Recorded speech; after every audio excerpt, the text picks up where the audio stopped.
If you wanted a wrestling program with less than 35 minutes of actual wrestling during a 3-hour program, Monday Night Raw is the show for you. Let's talk about it.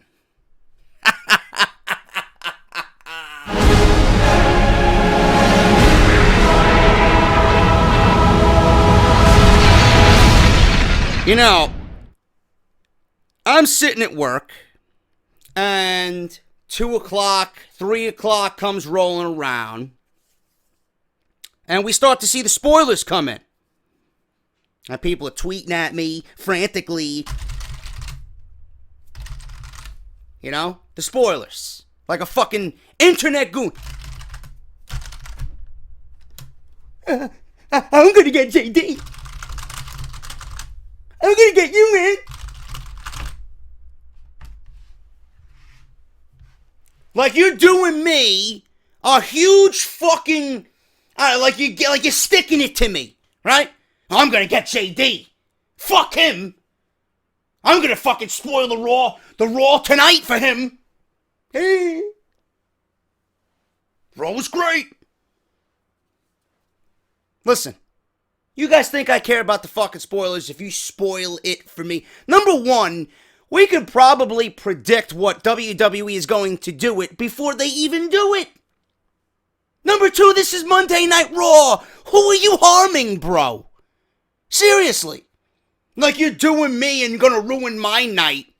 I don't fucking care. This is Monday Night Raw, you fucking asshole. I don't care. I really don't. It took me great pleasure in benching those who tried to get one over on me. But I hate tape shows, man. I really do. I really do. There's so much bad with taped WWE programming.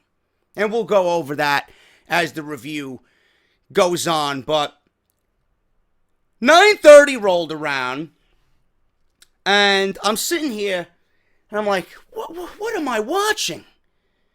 What am I watching, man? It's nothing but promo after promo after promo. I'm like, am I watching a wrestling program or am I watching The View on ABC? What am I watching?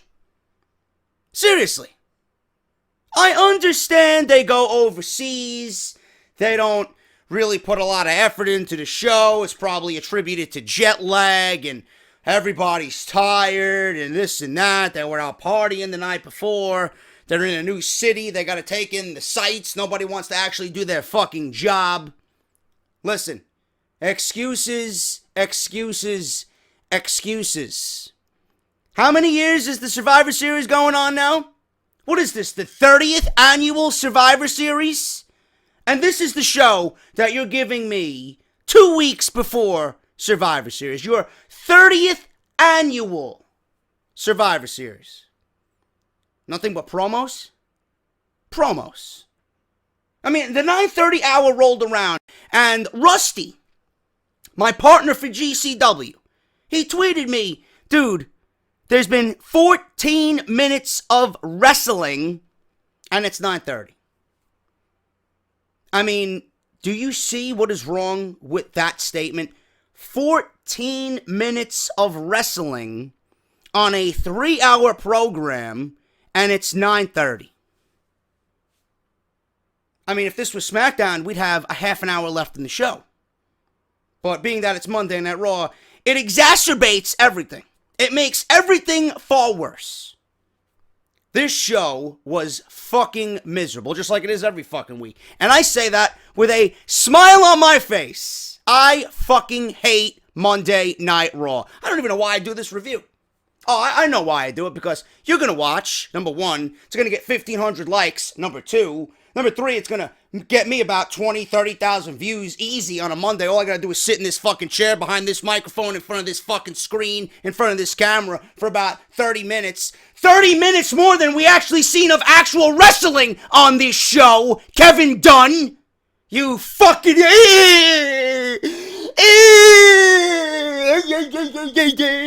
Kevin Dunn! Oh, Bailey's in the ring! Let me mute the fucking volume!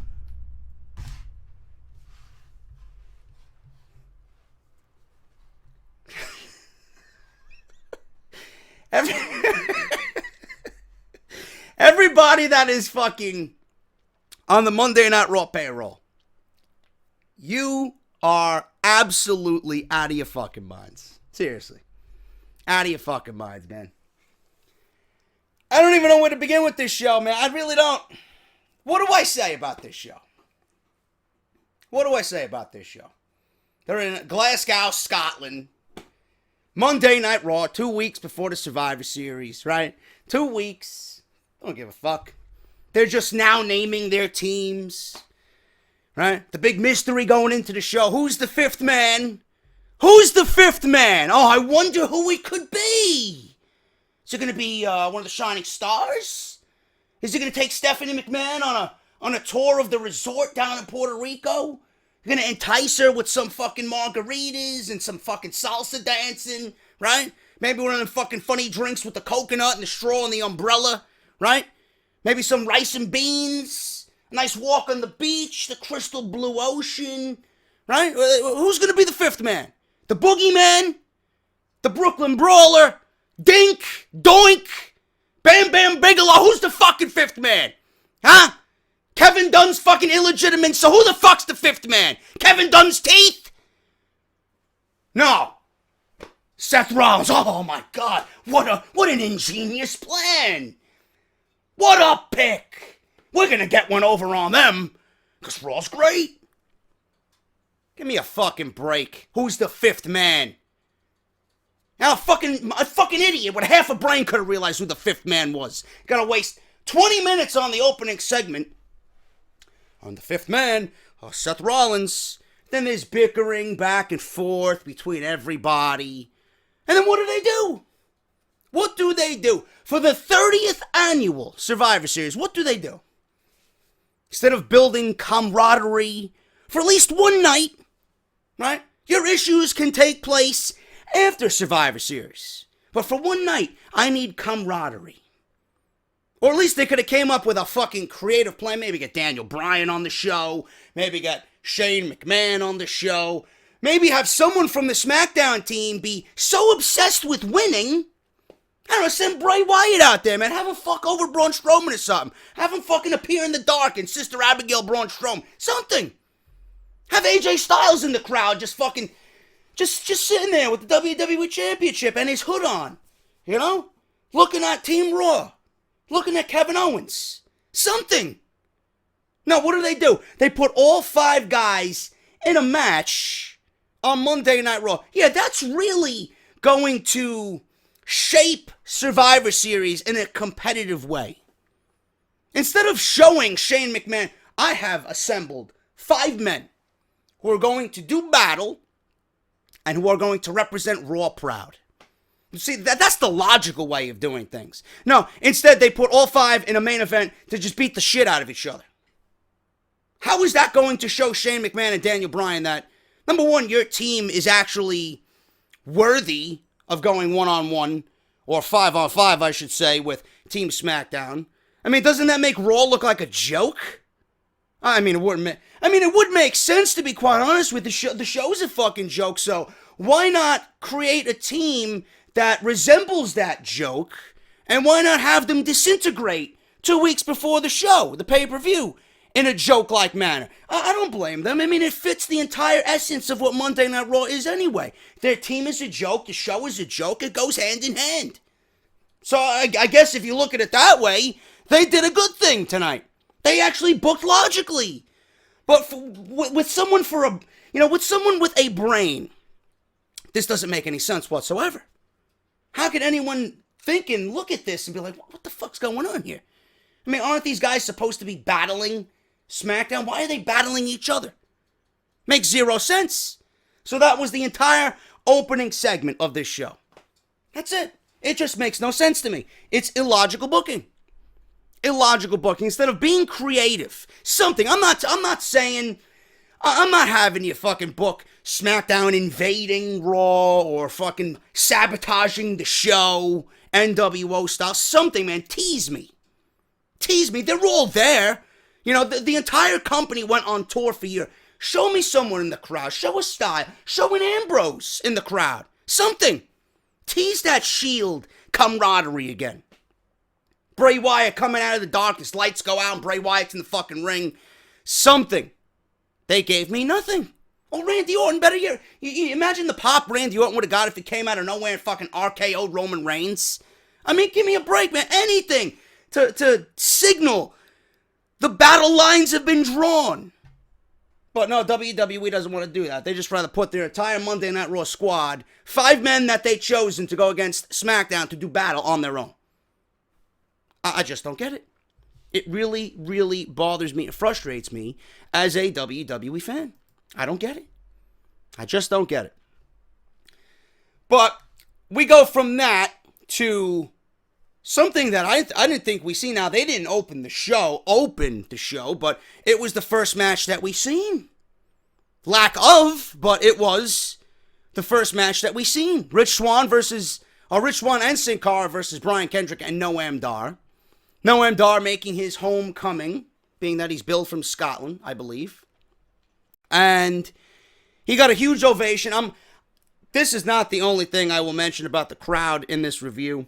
A lot of you tweeted at me saying that you were at the show, or you had people that you knew that went to the show. You had video of the show. You even tweeted me some video and other people's videos from the show on Twitter. A lot of you said that the ovation for Noam Dar was completely dialed down, and that sucks. That really sucks, because the crowd, especially for a hometown guy and someone who's been so talked about like Noam Dar. Now, I still don't get the appeal with Noam Dar. I'm still in the growing phases of getting acclimated with him. But, I mean, he's a damn good wrestler. I'm going to give him that. But I hate when I got to hear a hometown guy on a tape show is getting a massive fucking reaction, and because he's not one of WWE's guys, they gotta soil the fucking ovation, because Kevin Dunn in production gotta turn that volume down. Huh? You're not Roman Reigns, let me turn it down. We gotta up the cheers, or we gotta pipe in cheers. Roman's getting booed, let me dial that down. Come on, bro. Seriously, I'm not even gonna rant on this. I'm gonna rant on the Bayley segment with the women. That's when I'll go full JD. But Noam Dar and Brian Kendrick, they went against Rich Swann and Sin Cara. This match went 7 minutes, 3 of which was a commercial. So for us, it was 4 minutes. For everybody else, it was 7. And again, cruiserweights, 4 minutes. The match was not like a cruiserweight match. It was as if they wrestled the Raw style. Boring. Absolutely fucking boring. Everything breaks down at the end. Sin Cara's slingshot, swanton bomb crushes Dar. Rolling cradle gives Swann the pin on Kendrick at 7 minutes and 23 seconds. There was literally no reaction. I mean, Noam Dar got his reaction. As the match went on, it was like you could hear a fucking pin drop. And then when Noam Dar had his post-match interaction with Brian Kendrick, Kendrick starts yelling at Dar, punches him out. Dar comes back, kicks Kendrick out of the ring, gets a nice ovation. That was it. They popped for Noam Dar, and they were pretty much sitting on their hands for the rest of the match, just like every other cruiserweight match. But I don't like hearing that, especially a hometown guy is getting his ovation dialed down. That sucks, man. You can't silence a fucking crowd. The crowd pays money to cheer and boo who they want. Why are you going to, especially with this type of crowd, who doesn't get to see WWE live all the time like we do here in the States? People traveling from show to show. I mean, how many times does WWE tour the United Kingdom for a year? What, twice, maybe 3 times? Come on, bro. You're gonna take this crowd out of the show, especially from us watching at home here in the States, who don't have an opportunity to go to this show. You know, these rabid vocal people, you're just gonna fucking silence them. It's embarrassing to your fucking company. And it shits all over the fucking talent and the fans who actually pay money to go see this show. I'll save it for the Bayley segment, because people were actually on Twitter saying that the crowd in the arena took away from the women's segment. I don't know what fucking show you're watching, but we'll save it for that. We have this show was nothing but video packages and fucking promos. I don't know what the fuck they did. Obviously took the night off.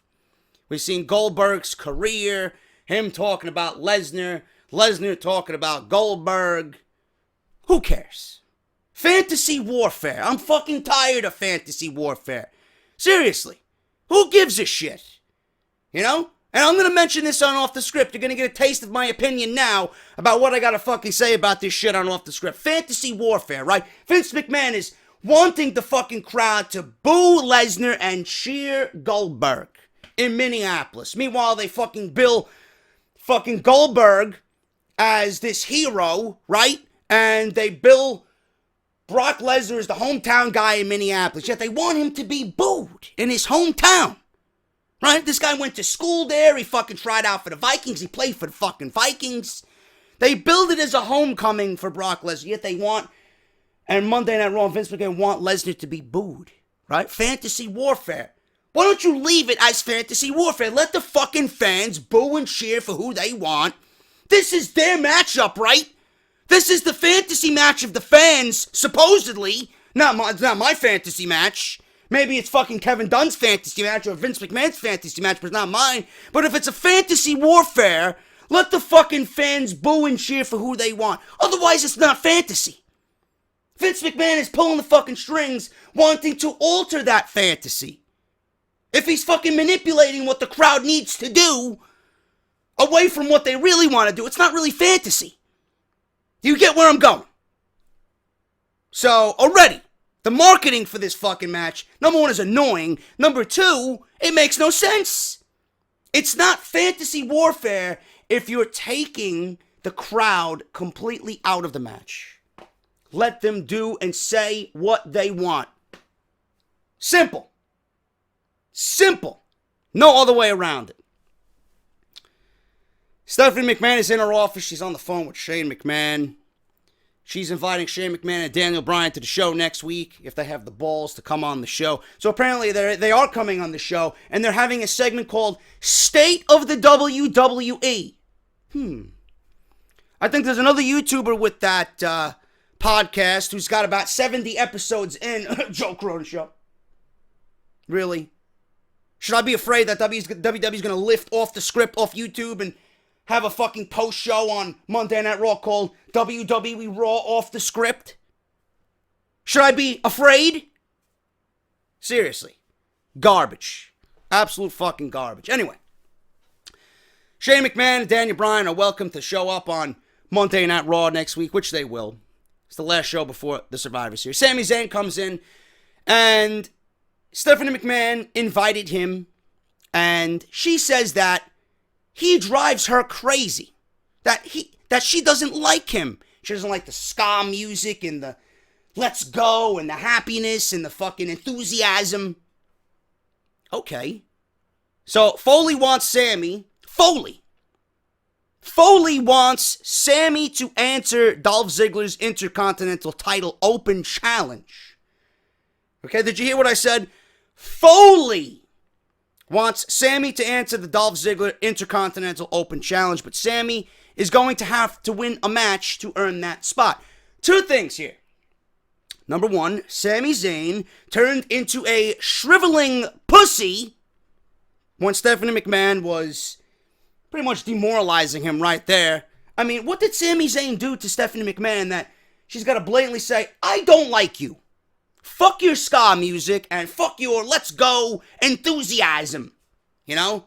Underdog. Fight every, the fucking fight mentality. What did he do? Seriously, what did he... Did he take some of the fucking red grapes from catering that Stephanie McMahon wanted? Did he take the last piece of cheesecake at catering? Huh? Did Jack Swagger go to Sami Zayn and get his opinion on catering instead of going to Stephanie McMahon? What the fuck did this guy do? I don't get it. This guy turned into a shriveling fucking pussy coward in front of Stephanie McMahon. Meanwhile, this was the fucking guy who battled Kevin Owens, battled Finn Balor, battled Samoa Joe.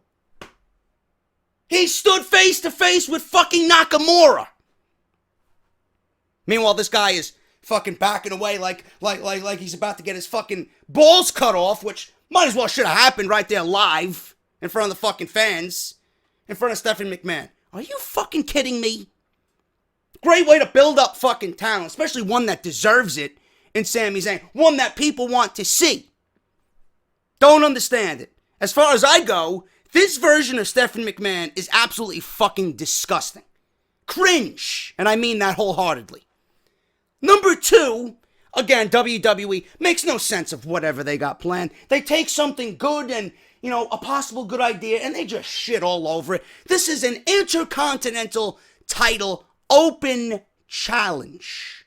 Meaning that one sole individual is going to have the opportunity to say, you know what? I'm going to step up for the brand, and I'm going to challenge Dolph Ziggler at the Survivor Series. That's an open challenge. You're issuing a challenge on your own behalf to Dolph Ziggler in SmackDown. So, they already soiled this this whole match, this situation. Foley wants Sami Zayn to answer Dolph Ziggler's open challenge. So then it's not really an open challenge if Mick Foley is appointing Sami Zayn to do it. Sami Zayn didn't come up and say willingly, I'm going to do it. It's like he's got to raise his hand in fucking class. I'm going to do it. You ever sit in school and the teacher asks you a fucking question and nobody raises their fucking hand because they don't know the answer or nobody gives a shit? Sami Zayn's got to be the one to fucking, raise his fucking hand. And Mick Foley, he's the one appointing Sami Zayn to go fight Dolph. Then it's not an open challenge. It's not a Dolph Ziggler open challenge. It's a Mick Foley appoints wrestler A to go fight Dolph Ziggler in the open challenge. Doesn't make any sense. And then he's got to fight his way to win it? Stephanie McMahon's like, I think Rusev deserves it. What the fuck did Rusev do to deserve anything? You could probably say the same thing about Sami Zayn, but more importantly, what the fuck did Rusev do to deserve anything? Guy got fucking destroyed by Roman Reigns. Lost several matches to Roman Reigns. Lost the U.S. title to Roman Reigns. This guy deserves an Intercontinental Championship match? On what fucking planet? On what show? Oh, Monday Night Raw. Oh, that's the show we're watching where nothing makes sense, ever. Are you fucking kidding me? Give me a break. WWE took something that was supposed to be good, shit all over it. Again, nothing makes sense. Here we go. Tag team, Raw vs. SmackDown, tag team elimination match. This went on and on and on. I didn't laugh once. I did not laugh once. New Day came out dressed as Braveheart and Mel Gibson. They recited lines from Braveheart. They came out with fucking bagpipes and fucking plastic swords. Just end it. Please. Just end it. I'm tired of it. I didn't laugh once. Honestly, I don't care about this. In fact, I am more invested in whatever SmackDown's got going on than Monday Night Raw. It was a complete waste. This went about 20 minutes. Then we had a match after that. 20 minutes of nothing. Of bickering between Cesaro and Sheamus. Oh, I'm not going to team with the New Day. I'm the leader. Anderson and Gallows. I'm not teaming with the New Day. We don't take orders from nobody. Right? Then you got Goldust and fucking R-Truth. Oh, we're going to give up our spot because R-Truth got timeshare to fucking Puerto Rico and the Shining Stars Resort down in Puerto Rico. What? You're booked for Survivor Series, but then you want to fucking trade your spot on the team and a payday to go down at the resort for 30 days. I don't blame them. I don't blame them whatsoever. I would gladly take the Shining Stars offer and go down to their timeshare for 30 days. R-Truth and Goldust fucking had a steal. I would do anything to get away from this fucking program, and that's exactly what R-Truth did, man. Good on him. He made a fantastic fucking deal. Unbelievable. Absolutely unbelievable where they're going with this. And then Gallows and Anderson, we're gonna team with you, but then we're gonna stab you in the back the first opportunity we get. Then we're gonna destroy all of you. Really? Why should we take anything Carl Anderson is taking seriously? I mean, this guy got hit in the face with a fucking pumpkin pie last week. Guy's got what, about 60, 70 losses on WWE TV this year? Yeah, I'm really going to take you seriously, Mr. Anderson. You and your hot Asian wife. That's all you got going for you right now. This team belongs on SmackDown. In fact, move them over to SmackDown. Have them win the tag team titles over there. Just reunite them with AJ. Please. What are they doing on Raw? What are they doing on Raw? You can ship over, I don't know who the fuck they got over there. Put the Hype Bros on Monday Night Raw. Get these guys off of Monday Night Raw, man. Everything that Monday Night Raw touches that even resembles something good, it's easily turned to shit. Garbage. So what did this all lead to? Everybody coming together, right? We got the announcement of 5 teams. This is all the teams Monday Night Raw has. Some division they got there. This led to a New Day versus Anderson and Gallows match. Went 6 minutes and 45 seconds, half of which was commercial. Anderson and Gallows beat the New Day with a magic killer. Wow. Are you sure I'm not reading a typo? Magic killer to Big E. Holy shit. What is that, their first win? In like what? 6 years? Give me a fucking break. R-Truth suggests that he and Goldust take a break for a bit. Go take a break. Get away from this show as far as you possibly can. Believe me. Owens and Jericho going to Braun Strowman's dressing room to try and get him on their side. Jericho wants to put him on the list. Kevin Owens is playing good cop here, while Jericho continues to berate the big man. He wants to put him on the list. Braun Strowman eventually says that he's on his own team. He's on Team Braun. So Jericho puts him on the list eventually. Who cares? Survivor Series qualifying match. Shining Stars beat Golden Truth. 5 minutes and 18 seconds. The people cared so much about this match, they started chanting Enzo. They started chanting for fucking Enzo Amore, and he wasn't even in the fucking match. Seriously. This crowd was fucking dead. I believe they chanted something else, but at this point, I can't remember what it was, because I was about to fall asleep. Why is this on my fucking television? The Shining Stars are going to the Survivor Series. Great. If SmackDown doesn't win that match, I would be fucking shocked. Shocked. Monday Night Raw in every division is fucking awful. Their women's division is terrible. Their tag team division is terrible. The only match I'm looking forward to here is the main event. And I'm not even looking forward to Lesnar and Goldberg and Sami Zayn versus Dolph Ziggler. That's it. Now we get to the women. Now we get to the fucking women. Michael Cole, moderating. Charlotte, Nia Jax, Bayley comes out. We eventually get Alicia Fox. Wow, she's still on the roster. Amazing.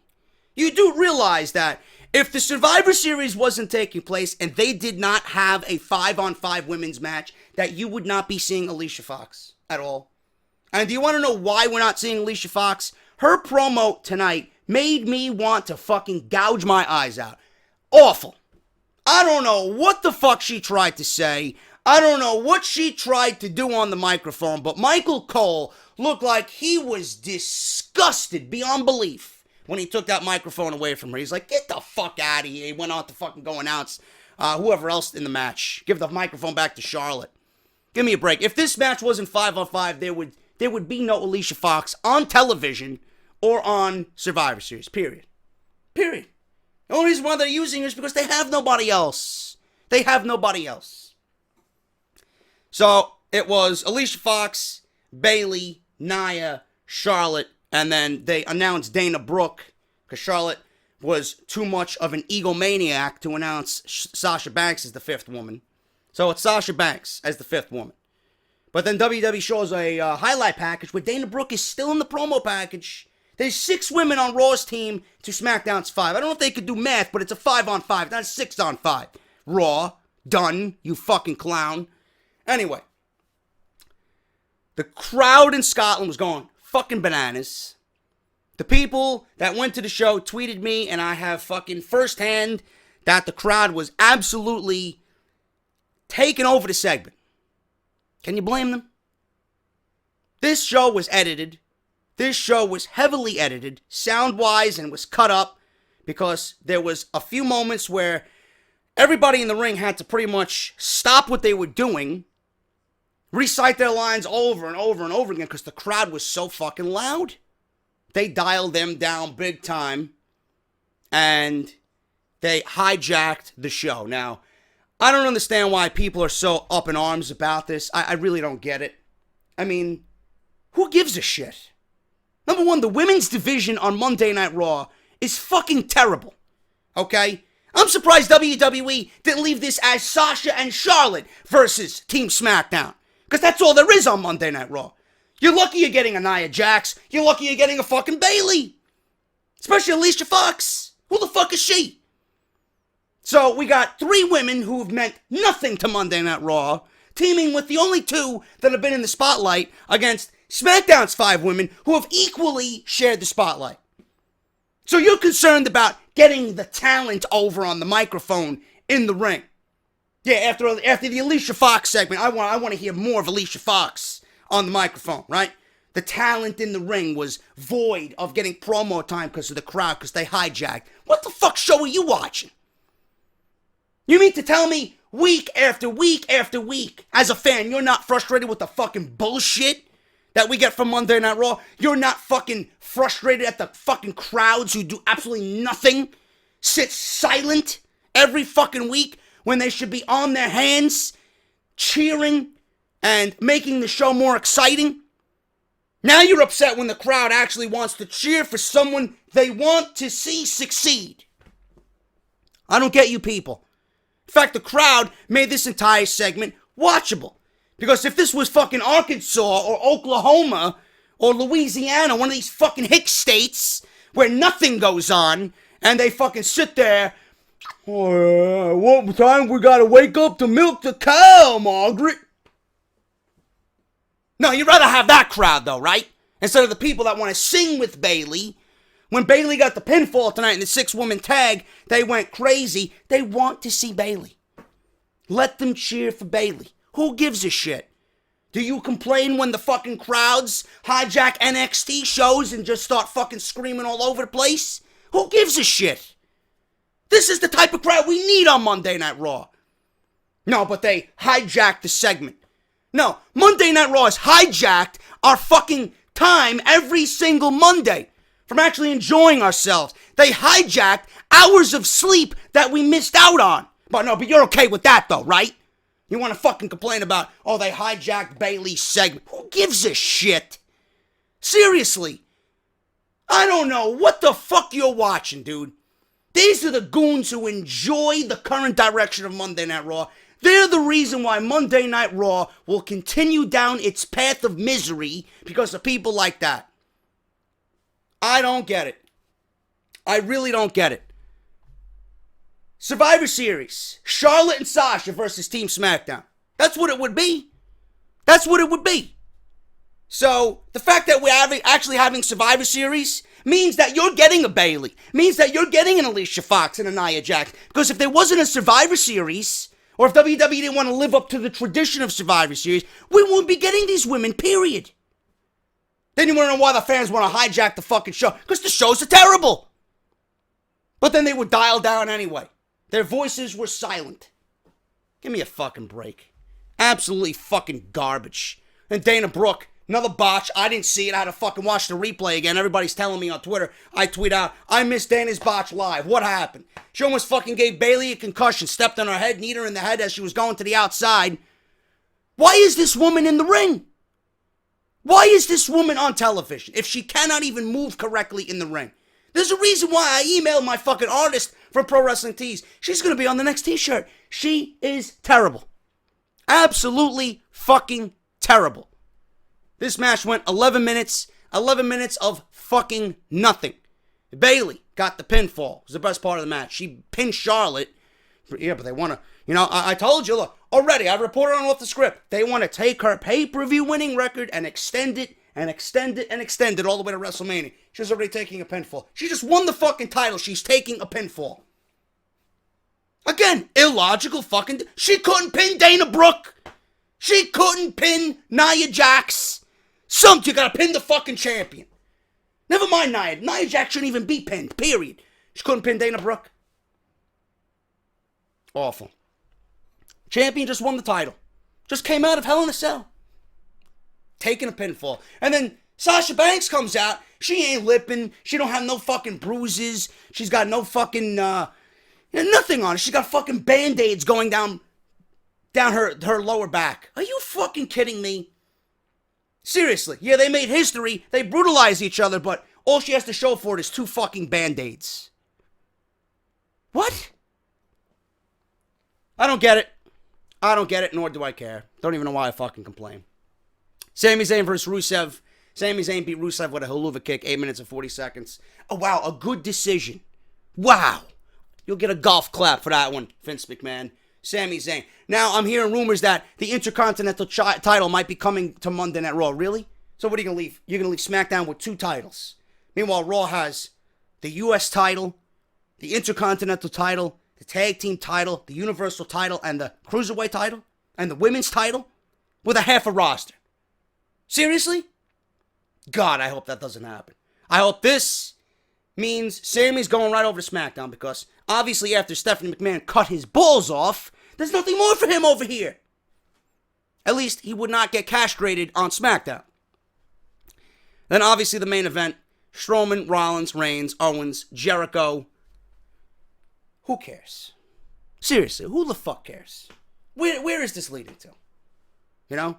End of the match, seeing a pedigree to Jericho, a super kick to Rollins, all in one sequence, by the way. Pedigree to Jericho, super kick to Rollins, Superman punch to Owens. Kevin Owens falls back on Jericho, pins his best friend without knowing it. Jericho's knocked out. 1, 2, 3, Kevin Owens pins Chris Jericho. The one thing I will say about this match, the one thing that pissed me off the most, match, it was whatever. It is what it is. Main event for Monday Night Raw. Doesn't make any sense, but it is what it is.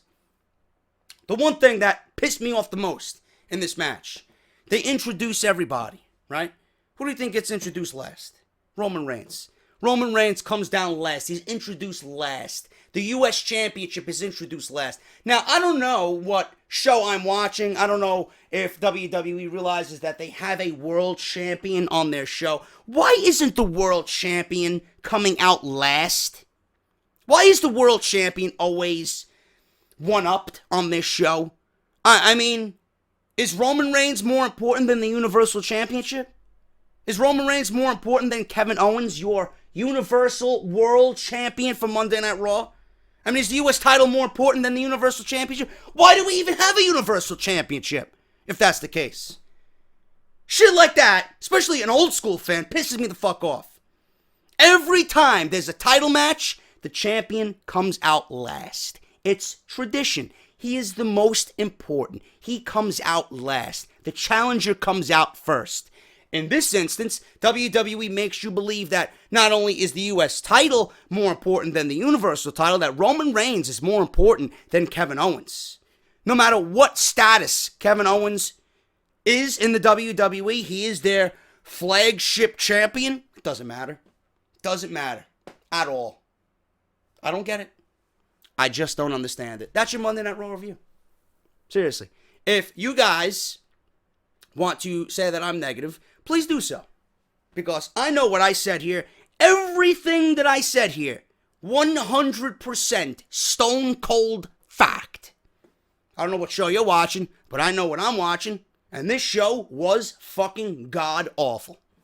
Absolutely nothing. We just had the fucking daylight savings times, right? We move back an hour, spring forward, fall back, right? We just gained an extra hour of sleep. Seriously, Monday Night Raw, they did nothing to change anything. Same old garbage and absolutely zero build for Survivor Series. They got you your teams, promo packages for Lesnar and Goldberg. Nothing else happened on the show. That's it. That's your Monday Night Raw. That's your Monday Night Raw review. There's actually more substance in this video than there was wrestling on Monday Night Raw. What does that say about that? Awesome. I'm JD. I'll see you guys later.